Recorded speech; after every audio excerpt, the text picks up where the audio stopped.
In Christianity, there are many sacred items known as relics. They are venerated, prayed to, and held as sacred connections between the mortal world and the divine. Yet, just because these relics are holy, does not mean they are not disturbing. Some are haunting, others unsettling, and a few even seem to carry secrets of their own, from an ornate gold statue housing the skull of Mary Magdalene, to the coins of Judas Iscariot, cursed with betrayal, and even a burial shroud that may conceal the very image of Christ himself. But what exactly are relics? How do they work? And why do so many of them carry both beauty and terror? Across many branches of Christianity, though especially within Catholicism, relics are sacred objects that preserve the memory and presence of holy saints. Believers use them in prayer, appealing to a saint to intercede on their behalf before God. The Church divides relics into three classes. First-class relics, the actual physical remains of a saint, their bones, hair, or even entire body. Second-class relics, objects personally owned or used by a saint, robes, rosaries, or books. Third-class relics, items that have come into direct contact with either a first- or second-class relic.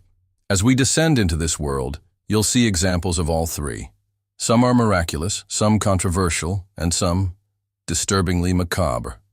Saint Anthony of Padua is among the most revered saints in Catholic history.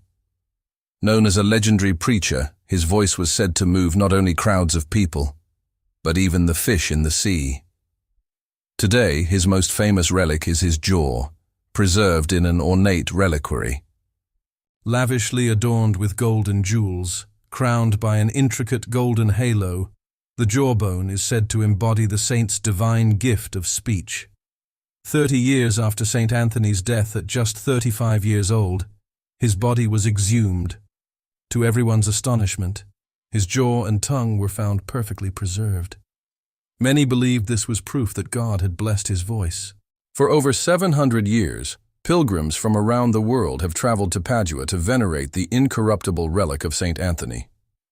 Even now, he remains the patron saint of lost things, called upon whenever something precious is missing.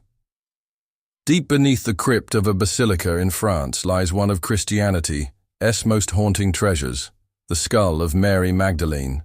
Housed in a lavish golden reliquary, the skull rests upon the hands of 4 carved angels, their outstretched arms forming its stand. The sight is breathtaking and unsettling. Mary Magdalene was one of Jesus' closest followers, present at his crucifixion, and among the first to witness his resurrection. She remains one of the most important yet mysterious figures of the New Testament. According to legend, after Christ's death, Mary Magdalene traveled to France to establish one of the earliest Christian communities. In 1279, a mysterious skull was discovered in a first-century tomb, and it was quickly believed to be hers. In modern times, forensic artists have reconstructed her face using the relic. The result was an image of a Mediterranean woman, perhaps the closest glimpse we may ever have of the historical Mary Magdalene. Few stories are as grim as that of John the Baptist, who was executed at the order of King Herod, his severed head presented on a platter. But what became of that head remains a mystery. Today, no fewer than 4 different places claim to have John's skull. In the Cathedral of Amiens, France, a skull is enshrined on a golden platter. In San Silvestro in Rome, another skull fragment rests inside a wax figure. In Munich, yet another head is kept, wrapped in fine cloth adorned with pearls and roses. And finally, in Damascus, the Umayyad Mosque, one of the oldest mosques in the world, houses a shrine said to contain his head, venerated by both Christians and Muslims. Multiple heads, but only one John the Baptist. It's a curious, almost absurd problem. During the Middle Ages, relics were in such high demand that imitations flourished everywhere. It's often joked that if all the fragments of the true cross were gathered together, they could build an entire forest. Perhaps the most famous Christian relic of all is the Shroud of Turin, a 14-foot linen cloth bearing the faint outline of a man's body.